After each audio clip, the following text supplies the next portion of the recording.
au début des temps.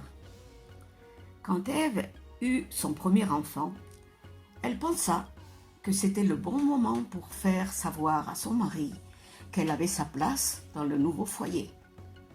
Dans ces circonstances, elle devait se mettre au travail, ne pas être fainéante, ne pas regarder depuis le fauteuil le paradis au loin, lui dit-elle compatissante. Et Adam ne se rendait pas compte qu'il fallait faire de la nécessité une vertu.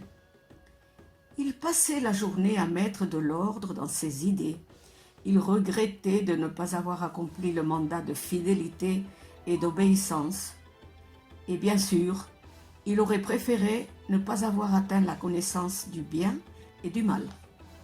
Il se fit la promesse de ne plus jamais manger de pommes. Il lui semblait que tout son avenir se déroulait soudainement devant lui.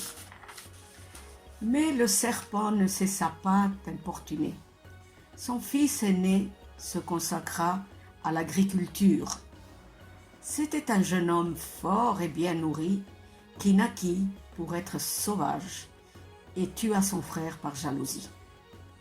Le second s'occupait des brebis, un saint qui offrit à Dieu le plus choisi de son troupeau par générosité et non pas par devoir. Après sa mort naquit le troisième, et c'est ainsi que s'écoulait leur existence.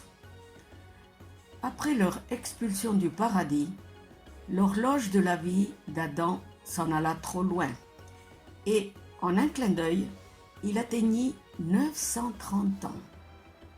Et en parcourant son infini vide, il vit au loin la forme diminuée d'un homme bon, qu'il pria de l'éloigner des tentations pour qu'il ne lui arrive jamais rien de mal.